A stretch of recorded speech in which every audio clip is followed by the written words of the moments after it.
What steps did you take to avoid your neighbors flirting? My wife is planning on traveling abroad to visit her sister and family in the next few days. She says she'll be away for 2.5 weeks.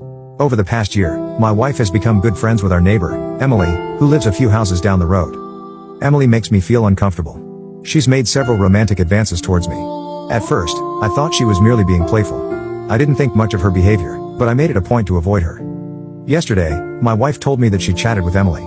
She casually mentioned to Emily that she'd be going overseas for a few weeks. Emily immediately offered to come by and drop off some food for me and my daughter whenever she's available. My wife was reluctant to agree, but Emily insisted, saying, "No worries. It's no biggie." My wife finally relented. I was surprised to learn that she agreed to this without my consent. I reiterated that this made me uncomfortable. She said, "Emily means well. It would be rude if we were to refuse her offer." In my mind, I thought, okay, but she shouldn't be surprised if we don't open the door every time she comes knocking. Early this morning, I once again voiced my apprehensions. I came clean with regards to Emily's provocative advances. My wife dismissed me, saying, "Emily is happily married to her husband, and she's all praises when she talks about him. As I know, her husband doesn't come home daily as he works in the military." I suggested that maybe she could tell Emily that though her gesture is much appreciated, we really didn't need food provisions. We could manage just fine.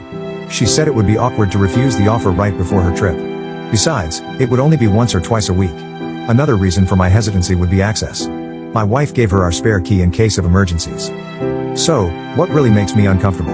Emily does a lot of unnecessary physical contact, like hugging. She hugs me every time she sees me. It didn't bother me the first few times. Over time, I started to think they were unnecessary. She's also made suggestive comments in the past. I can say her body language tends to be a little bit flirtatious. Fast forward, things have been pretty quiet. I've been enjoying spending quality time with my daughter, Alice. She attends the summer day camp during the day. In the evenings, we've watched movies together, gone on walks, and played video games. My wife originally planned on teaching Alice how to cook this summer. I thought, why not do it now? Alice is a natural. She picks up instructions quickly. We've been having a lot of fun. The day before yesterday, Emily came to drop off some food. After much internal debate, I decided to accept her food just this once. I politely told her she didn't need to bother the next time, as my daughter and I have taken up cooking. We said our goodbyes. I walked her out the door. Suddenly, she whispered, "If there is anything else I can do for you, please let me know." I hinted some flirtation in her tone. I thanked her and told her it's not necessary. She quickly said, "Well, if you ever change your mind, you know where to reach me." This made me uneasy. The next morning, while Alice and I were rushing to leave the house, Emily popped out of nowhere. She started telling me how her driveway was being resurfaced.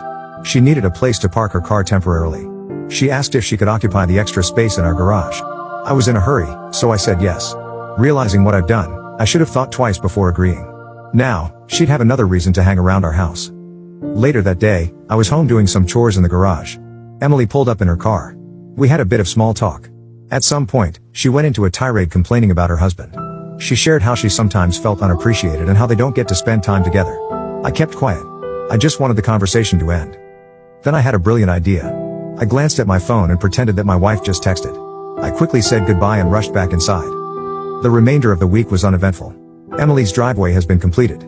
She no longer needed to park in our garage. I haven't seen much of her since then. Thankfully, she got my message. I'm simply not interested.